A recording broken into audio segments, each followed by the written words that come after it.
Why, hello there. I'm UFL Jim. We have a great show for you today. I have an interview with Preston, aka Preston.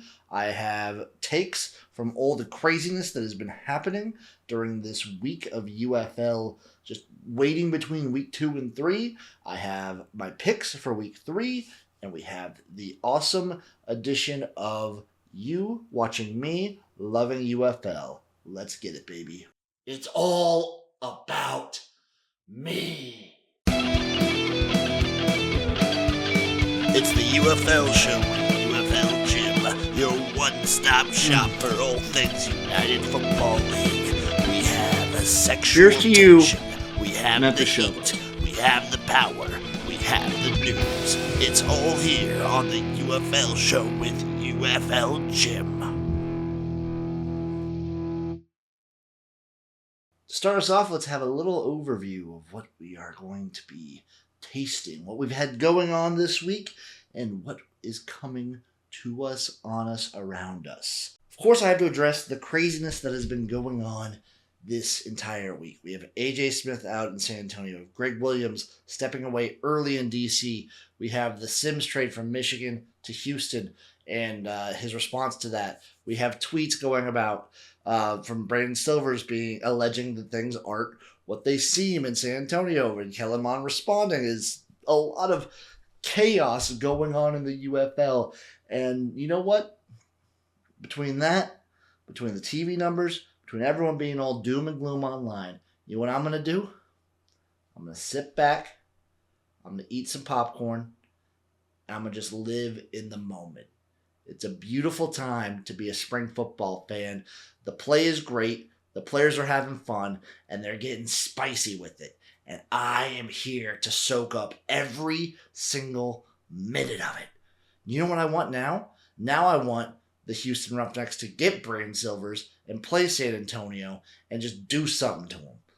I want them to be playing the Brahmas next week or the week after. I want to see that happen. I want to see bad blood between coaches. I want to see bad blood between players. I want to see things get feisty.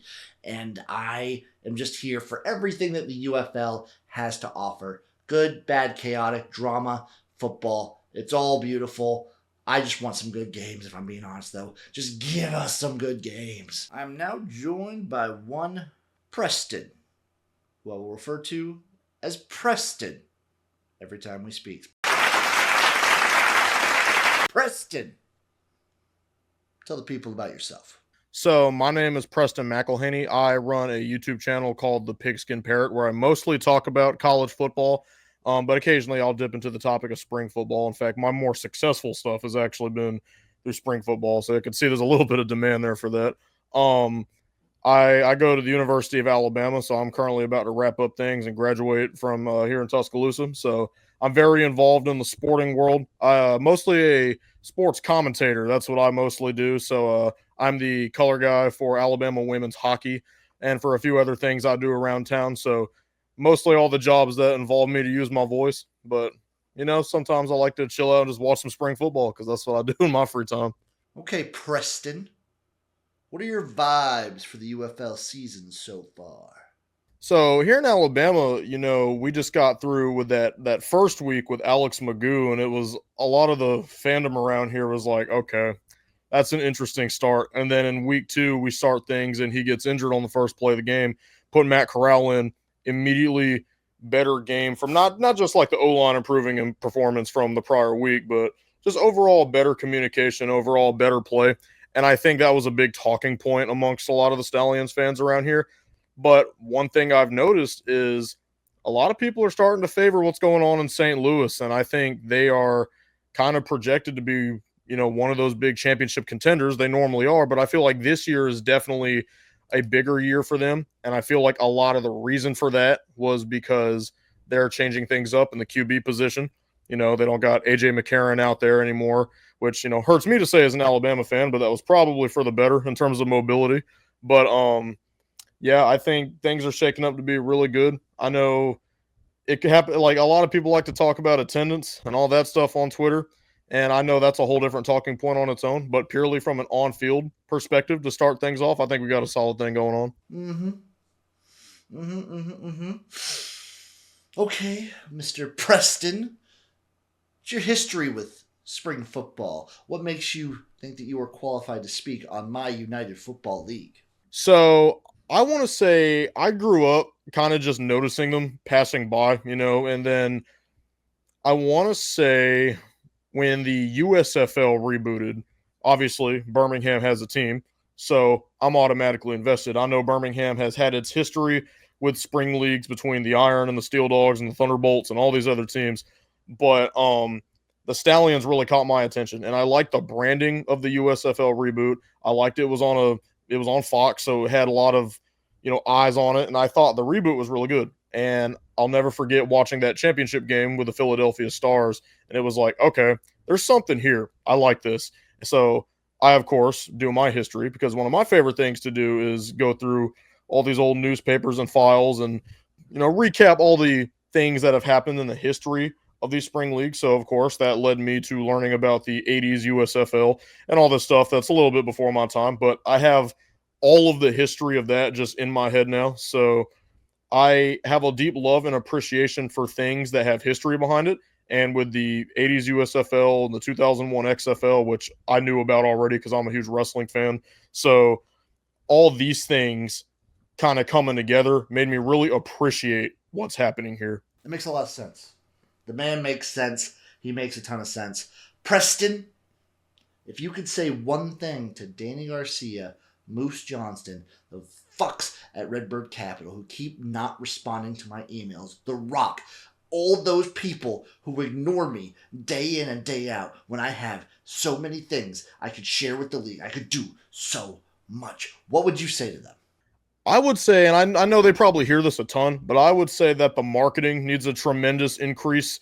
I know that's what everybody would say to them, and I know they probably are like la la la la la la because they don't want to hear that at this point, but it is true.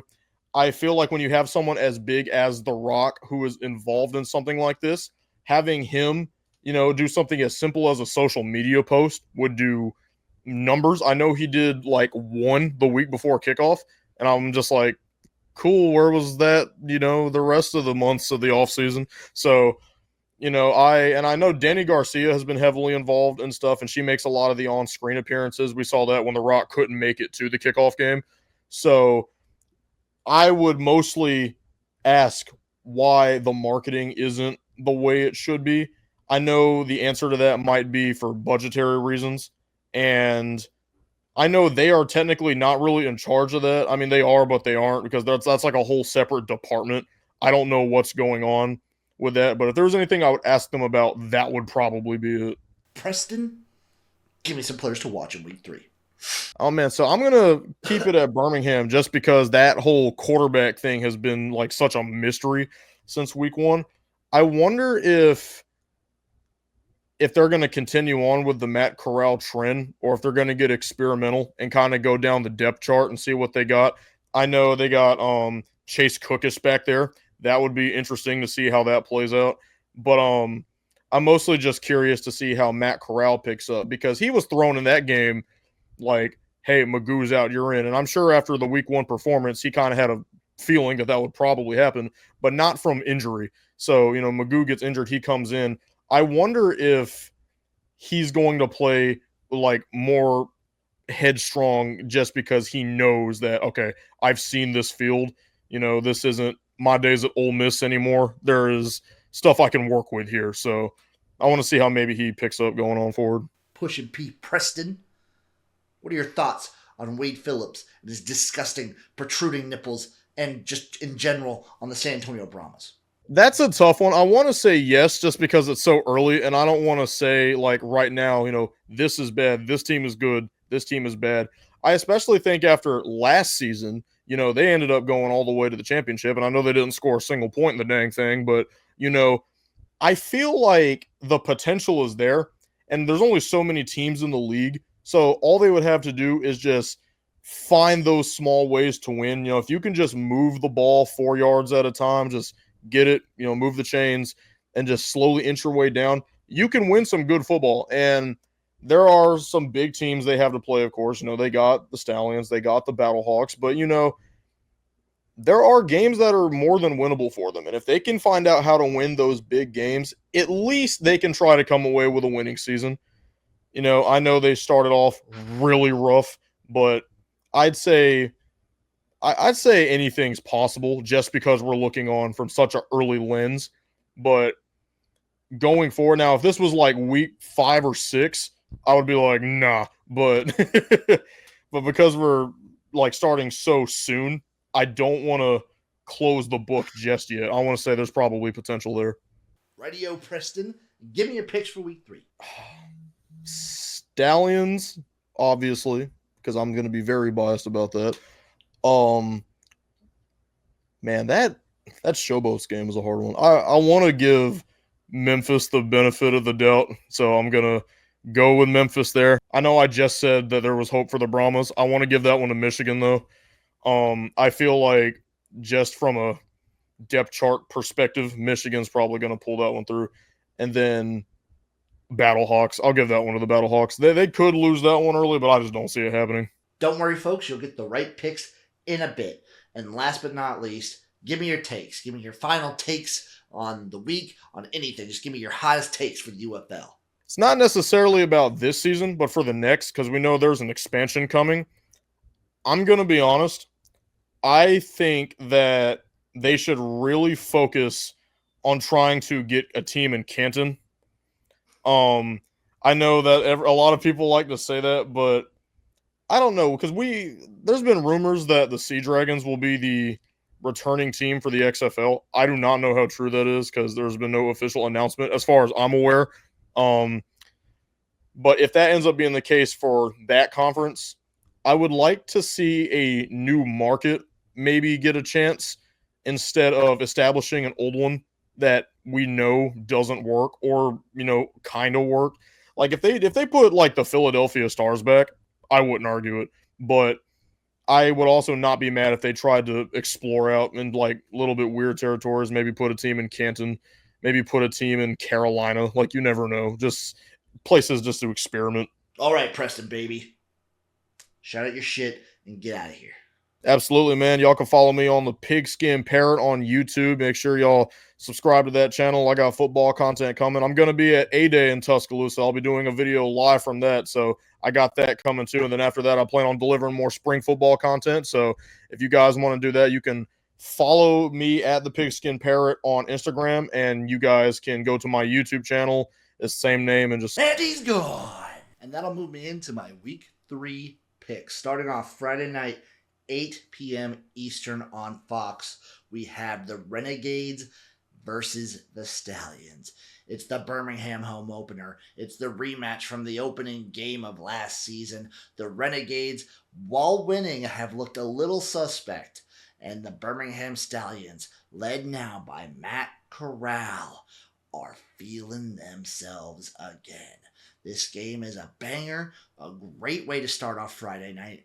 Birmingham should show out. I want to see a bunch of shirtless dudes in the end zone, and this is what the UFL needs, baby. This game's going to be awesome. I'm expecting some good defense from both teams. I'm sick with excitement. Friday night, it's UFL. It's beautiful. Get it into my eyeballs. I'm expecting a great battle between the Renegades run game and the Stallions defensive front. They held DC pretty well against the run, but guess what? Jordan Thomas passed all over him. Maybe Mr. Perez can do the same. And Matt Corral with a full week under his belt.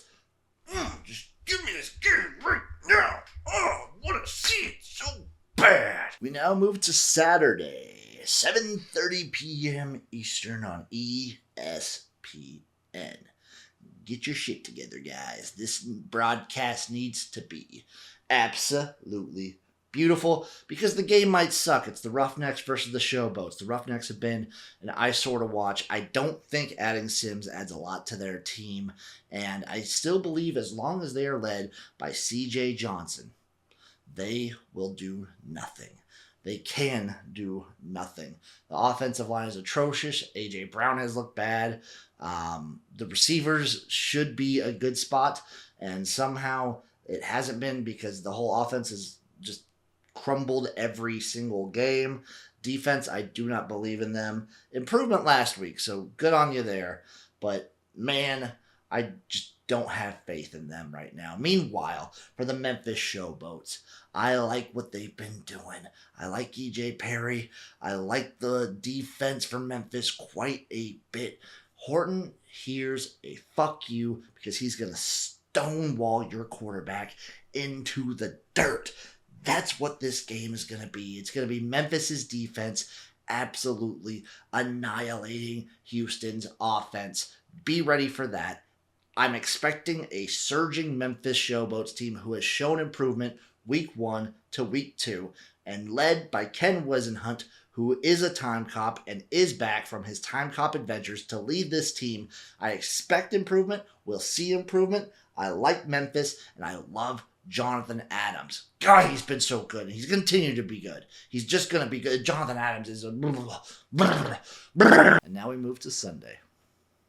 Hello, friends. A beautiful Sunday deserves some beautiful football. And at 12 p.m. Eastern on ABC, we have the Brahmas taking on the Panthers in Ford Field. A wonderful matchup as long as the Panthers stop doing this 2-quarterback system that hasn't worked, won't work, and will just make me want to claw my eyes out. Also, no Sims, so I don't know if the offense will still be firing on all cylinders because he's been electric while he's been there. I'm expecting the Panthers to want to run the ball. I'm expecting good defense, honestly, from at least the Panthers. I was going to say both teams, but the Brahmas defense has left a lot to be desired. Speaking of which, we're going to see a whole new offense from the Brahmas, or maybe not, based on some things that maybe rumor-wise we've been hearing that AJ wasn't getting to run exactly what he wanted to run. So maybe there was a little meddling going on there. But will San Antonio keep slumping? Will Michigan kind of get the rust off? They've been letting the bad teams hang around, and they haven't really pulled away. They didn't pull away from Memphis, and they got ass blasted by Birmingham. So we don't really know the range of the Panthers. Obviously, we think, and from what I can tell, the community in general thinks that they have the potential to be really good, but they just haven't been sometimes. So what's up with that? I'm expecting a low-scoring game. I'm expecting an exciting game, though. I think these teams are relatively close together in what they can be and what they are at the moment. So I'm excited, unless there's 2 quarterbacks from Michigan. Don't do that. Do not do that. And finally, game number 4. We have the DC Defenders going to St. Louis, taking on the Battlehawks, 3 p.m. Eastern on ABC. That's right, it's a doubleheader on Sunday. This game is always a classic. It's always been a classic. You can go back last year, it was classic. You can go back to 2023, the matchups were classics. You can go back to 2020. The matchups between the St. Louis Battlehawks and the DC Defenders are classics. You should bill this one as the game of the week. It's going to be massive. It's going to be fun. DC looked good week 1, looked a little shaky week 2, but still got the win. St. Louis has blasted both of their opponents, but it's also the Brahmas and the Roughnecks. So they played the 2 worst teams. And they looked how you're supposed to look when you're playing them, but now they're playing a real team. It's a real test. I'm very, very interested to see how St. Louis looks matching up against a team like the Defenders. DC, the defense is going to be completely different. Dr. Heat is gone. It's now Dr. Cold. It's Mr. Freeze. And are they going to be still blitz heavy? Are they going to be not blitz heavy? What are you going to do?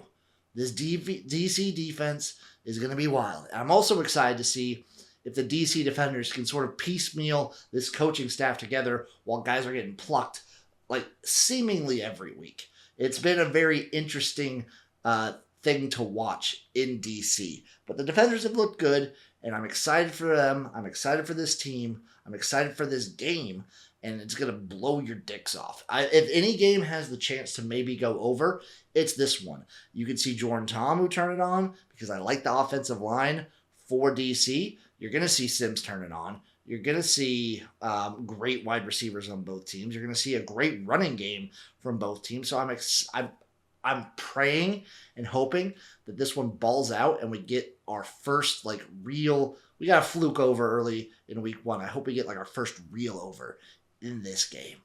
I'm very, very excited. Now on to my score predictions for each game of week 3. In the Renegade Stallions game, I have the Stallions winning 17-13 over Arlington, making them 2-1. Houston versus Memphis. I have Memphis getting right here. Houston continuing to flounder. I actually have the Showboats winning this one 21-6. Dominant fashion. That defense is going to eat. Meanwhile, for the Brahmas and the Panthers, I actually have the Brahmas picking this one up. I feel like if they run a style, a offense that fits their system and fits their personnel a little bit better than what AJ was trying to do, and Wade feels more comfortable calling the defense, I think the Brahmas improve. And Michigan, I just know they're going to do some fuck shit and run some 2-quarterback thing and look a little weird. They let teams hang around, and they're going to do something stupid. This is the get-right spot for San Antonio. They're going to win at 14-12 in a very low-scoring affair. And then finally, game number 4, it's going to be lights out. It's going to be awesome. It's going to be back and forth. But I got Battlehawks. I got St. Louis winning this one 27-24. It's going to be fun. Be there for that one. Now, for what I want to see in week 3, I want to see fun games first and foremost, because I am tired of everything I see from mainstream media and doomers online about TV numbers, about fan numbers that aren't good enough, quote unquote. Whatever, I just want to talk about great football. I want that to be first and foremost in everyone's mind when you think of the United Football League, because guess what? It is great football. And if you don't understand that, you hate football. That's right. I said it. I also want to see consistent quarterback play in the San Antonio and Michigan game. Please, please, please, please. Even if you run 2 quarterbacks, Michigan, just make it consistent. Make the level of play from those quarterbacks consistent. Honestly, you can spread that to a good chunk of the league. Make it consistent play across the board. I want to see better quarterback play in Houston. I want to see it in Memphis. I want to see Matt Corral ball out. I want to see both quarterbacks ball out in DC and St. Louis. I want to see EJ Perry ball out. I want to see Mond finally ball out. I need to see this. I want the quarterbacks to have an explosion this week. I want to see some more Wade's nips. It's a big selling point for me. It's hot. I like a little sexual energy when I'm watching football. Don't judge me. I also want to see Sims ball out. I would love for him to just go crazy in Houston during that game. It would be so beautiful for me to see Sims just ball out after what he's been kind of going through. That'd be fun. And then I want a game to just smash the over. I know I called out DC and St. Louis, but I want a game to just bury the under and just smash the over so hard and be an offensive explosion, because that will get people talking. And I don't care about anything else besides the UFL growing like a beautiful little plant that I planted in my garden of spring football. I want to see it sprout and grow and spread its seed all over the world. And that'll do it for the UFL show with UFL Jim, week 3 preview. I hope you learned something this week. I hope you had fun.